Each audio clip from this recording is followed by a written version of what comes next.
அண்மை செய்தியை பார்த்துக் கொண்டிருக்கிறோம். திமுக ஆட்சிக்கு வரும்போதெல்லாம் தமிழக மின்சார வாரியம் சீரழிவை சந்திக்கிறது என்று எடப்பாடி பழனிசாமி குற்றம் சாட்டியிருக்கிறார். அது தொடர்பான அண்மை செய்தியை நாம் பார்த்துக் கொண்டிருக்கிறோம். திமுக ஆட்சியில் டிஸ்கனெக்ட் சார்ஜஸ் மற்றும் ரீகனெக்ட் சார்ஜஸ் பல மடங்கு உயர்ந்திருப்பதாகவும் எடப்பாடி பழனிசாமி குற்றம் சாட்டியிருக்கிறார். தொடர்பான அண்மை செய்தியை பார்த்துக் கொண்டிருக்கிறோம். இதுகுறித்த கூடுதல் விவரங்களை செய்தியாளர் ராஜேஷ் வழங்க நாம் கேட்கலாம். வணக்கம் ராஜேஷ். எடப்பாடி பழனிசாமி என்னென்ன குற்றச்சாட்டுகள் வைத்திருக்கிறார்? விவரங்கள்.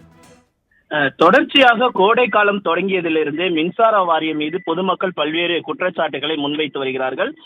குறிப்பாக மின் கட்டண உயர்வு என்பது நாளுக்கு நாள் அதிகரித்து வருகிறது. இதனையெல்லாம் கருத்தில் கொண்டு மின் வாரியம் செயல்பட வேண்டும் என்பதெல்லாம் பொதுமக்களுடைய கோரிக்கையாக இருந்தது. இந்த நிலையில்தான் இது தொடர்பாக அதிமுக பொதுச் செயலாளரும் தமிழக எதிர்க்கட்சி தலைவருமான எடப்பாடி கே பழனிசாமி தனது அறிக்கையில் பல்வேறு குற்றச்சாட்டுகளை முன்வைத்திருக்கிறார். மேலும் திமுக ஆட்சிக்கு வரும்போதெல்லாம் தமிழக மின்சார வாரியம் எரிசக்தி துறையும் குரங்கு கையில் கிடைத்த பூமாலையாக மாறி திக்கி சீரழிவது வாடிக்கையாகிவிட்டது என்று குற்றம் சாட்டியிருக்கிறார்.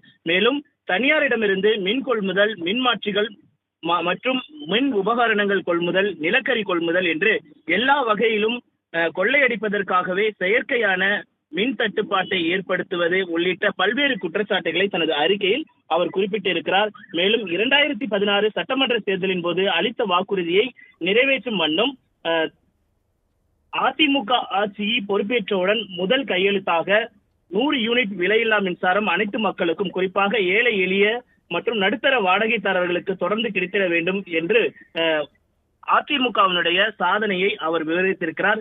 மேலும் மின் கட்டணத்தை செலுத்த அதாவது 20 நாள் அவகாசம் அளிக்கப்பட்டது. அந்த 20 நாள் அவகாசமும் தற்போது அளிக்கப்படவில்லை என்பது அவருடைய குற்றச்சாட்டாக இருக்கிறது. மின் வாரியத்தின் பல்வேறு குற்றச்சாட்டுகளை சுட்டிக்காட்டி அவர் தனது அறிக்கையை வெளியிட்டிருக்கிறார். விவரங்களுக்கு நன்றி ராஜேஷ்.